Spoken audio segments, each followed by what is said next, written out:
Hi అండి. ఈరోజు మనం వంకాయ మసాలా కర్రీ సింపుల్ అండ్ టేస్టీగా ఎలా చేసుకోవాలో చూద్దాం. మీరు కూడా ఇలా ట్రై చేయండి. ముందుగా వంకాయలన్నీ శుభ్రంగా కడిగి ఉప్పు నీటిలో వేసి పక్కకు పెట్టుకోవాలి. ఇప్పుడు స్టవ్ ఆన్ చేసుకొని కడాయి పెట్టుకొని పల్లీలు, ధనియాలు, దాల్చిన చెక్క, జీడిపప్పులు, నువ్వులు వేసి వేయించుకోవాలి. అవన్నీ వేగాక మిక్సీ జార్లో వేసి అందులోనే కొద్దిగా ఉప్పు, కారం, చింతపండు, అల్లం, ఎల్లిపాయ, పుదీనా, ఉల్లిగడ్డ ముక్కలు వేసి గ్రైండ్ చేసుకోవాలి. ఇప్పుడు గ్రైండ్ చేసిన మసాలా పేస్ట్ని మనం కట్ చేసి పెట్టుకున్న వంకాయలకు బాగా పట్టివ్వాలి. తర్వాత కడాయి పెట్టుకొని ఆయిల్ వేసుకొని 3 పచ్చిమిర్చి, కొద్దిగా కరివేపాకు, 1 స్పూన్ పసుపు వేసి వంకాయ ముక్కల్ని వేసి మగ్గనివ్వాలి.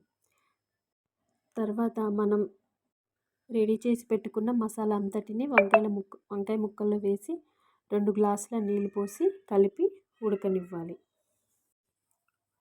లాస్ట్లో కొద్దిగా కస్తూరి మేతి వేసి స్టవ్ ఆఫ్ చేసుకోవాలండి. అంతే అండి, ఎంతో టేస్టీ అండ్ సింపుల్ అయిన వంకాయ masala curry ready. Please like and subscribe my channel.